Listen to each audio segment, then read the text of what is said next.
Sahabat sekalian, kita bisa berjumpa lagi. Alhamdulillah, saya senang sekali pada kesempatan ini kita akan membahas metodologi penelitian, terutama bagaimana kita menentukan dan merumuskan masalah penelitian. Proses penelitian itu sendiri kita sudah bahas pada PD yang lalu. Yang salah satunya adalah bagaimana kita menentukan dan merumuskan masalah penelitian. Apabila kita akan menentukan masalah penelitian, maka dari berbagai masalah yang sudah kita miliki, kita harus memilihnya. Nah, memilih masalah penelitian itu tidak sembarangan. Antara lain, kita memilih masalah yang memenuhi kriteria berikut. Salah satunya, masalah yang kita pilih harus mempunyai nilai penelitian. Atau istilah lain, masalah yang kita pilih haruslah resitable. Apa artinya? Pertama, masalah yang kita angkat dalam penelitian itu harus memiliki originalitas, keaslian. Kemudian harus menunjukkan suatu hubungan antara keharusan dan kenyataan yang memiliki perbedaan. Karena masalah itu sendiri akan kita teliti dan kita inginkan paling tidak jawaban atau mungkin bahkan penyelesaian dari sebuah masalah melalui penelitian. Kemudian masalah yang kita pilih itu harus dapat diuji dan dinyatakan dalam bentuk pertanyaan. Maksud dapat diuji artinya kita nanti dapat menguji pertanyaan itu baik melalui teori maupun verifikasi empirik. Kemudian di samping researchable, masalah penelitian yang kita pilih harus memiliki visibilitas. Yakni data atau informasi yang kita butuhkan untuk menjawab masalah secara empirik itu tersedia. Artinya data ada, dapat diakses, dapat kita ukur, dan biaya serta waktu yang kita miliki mencukupi untuk masalah tersebut. Jadi jangan sampai kita memilih masalah penelitian sementara penelitian itu memerlukan waktu yang lama dan biaya yang cukup besar, sementara kondisi kita tidak mencukupi untuk hal tersebut. Alat, bahan, dan metode juga harus tersedia. Kemudian yang ketiga, masalah penelitian yang kita pilih harus sesuai dengan kualifikasi peneliti. Paling tidak peneliti tertarik dengan masalah itu karena memang sesuai bidang ilmunya dan juga derajat keilmuannya. Oke, misalnya kita ambil contoh yang menunjukkan adanya masalah. Oke lah, misalnya di dalam dunia perbankan, ini terutama bagi para mahasiswa yang mengambil program studi perbankan, baik syariah, perbankan konvensional dan sebagainya, terutama berlaku syariah. Umpamanya ada fakta, kenyataan bahwa jumlah nasabah bank syariah masih jauh di bawah jumlah nasabah bank konvensional. Padahal masyarakat di kota ini mayoritas muslim. Seharusnya kalau masyarakatnya adalah masyarakat muslim yang memiliki pandangan bahwa bank konvensional itu riba, maka harusnya bank syariah memiliki nasabah yang lebih banyak. Dari sini muncul masalah. Apakah masyarakat muslim itu sendiri tidak peduli dengan hal seperti itu? Atau memang belum mengetahui tentang keberadaan bank syariah? atau mungkin punya persepsi yang lain. Nah, ini persoalan yang bisa kita ungkap melalui penelitian. Apakah lembaga bank syariah kurang sosialisasi? Atau apakah praktek bank syariah masih sama saja dengan bank konvensional? Nah, ini sederetan masalah yang mungkin bisa kita pilih untuk menjadi masalah penelitian. Tetapi ingat, semuanya harus kembali ke sini. Apakah dia mempunyai nilai penelitian risetable?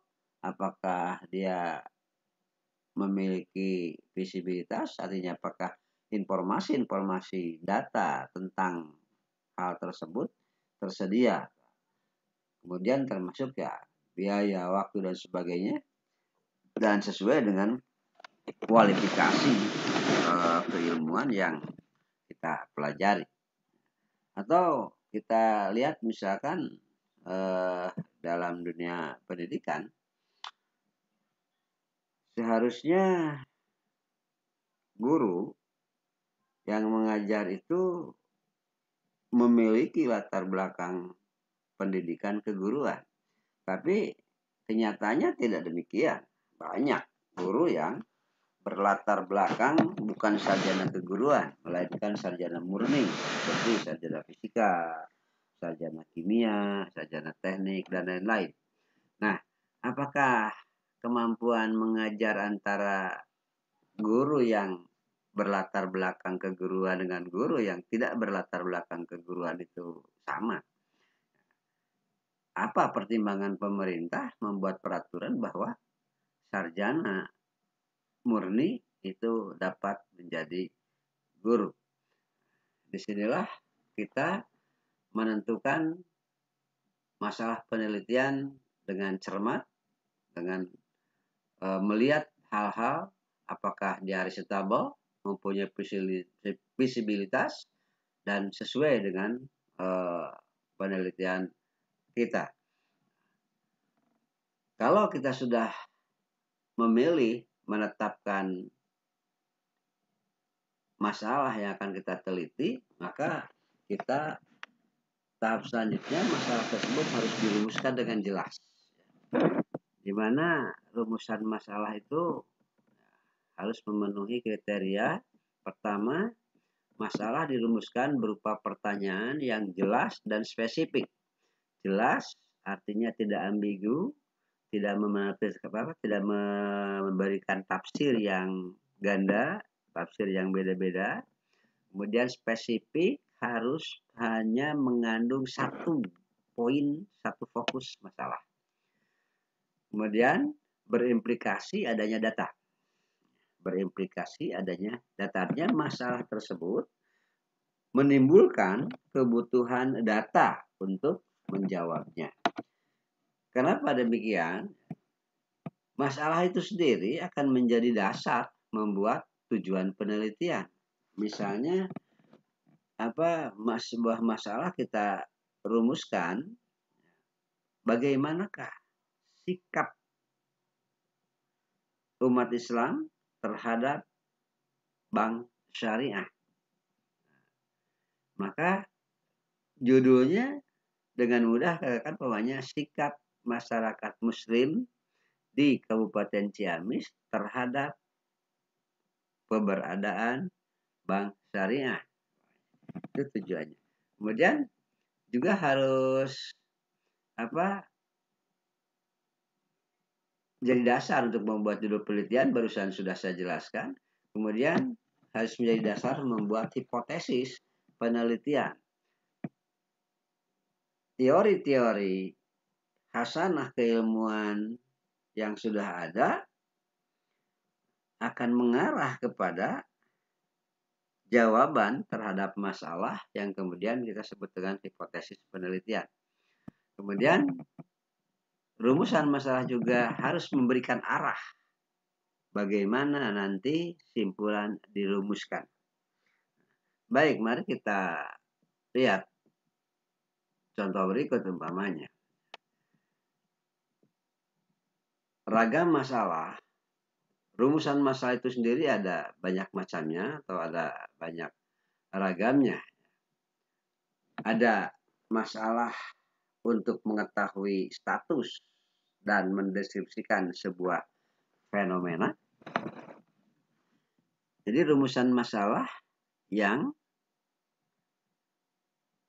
berupa deskriptif. Rumusan masalah yang menanyakan tentang status, keadaan sebuah fenomena. Jenis yang kedua, masalah untuk membandingkan dua atau lebih fenomena. Yang ke satu biasanya disebut adalah jenis masalah deskriptif, yang kedua adalah komparatif, dan jenis ketiga itu masalah untuk mencari hubungan antara dua fenomena. 2 dan 3 ini dipilih rumusan masalahnya apabila kita hendak mengadakan penelitian dengan ragam eksplanatif. Untuk yang ketiga, masalah untuk mencari hubungan antara dua fenomena atau lebih, itu bisa berupa korelasi dan bisa pula kausalitas atau sebab akibat. Apa itu korelasi, apa itu sebab akibat akan kita bahas pada materi-materi selanjutnya. Kita lihat sebuah contoh umpamanya, bagaimana sikap masyarakat muslim terhadap bank syariah. Ini jelas rumusan masalah seperti ini rumusan masalah pada jenis yang pertama, yakni rumusan masalah deskriptif. Karena masalah atau pertanyaan ini akan membawa penelitian ke arah mengungkap, menggambarkan, mendeskripsikan sikap masyarakat muslim terhadap bank syariah. Pertanyaan kedua umpamanya atau masalah rumusan masalah jenis kedua, misalnya, adakah perbedaan hasil belajar siswa antara guru yang berlatar belakang sarjana keguruan dan guru yang berlatar belakang sarjana murni? Nah, di sini bentuknya komparatif karena mencari perbedaan antara dua fenomena. Ini fenomena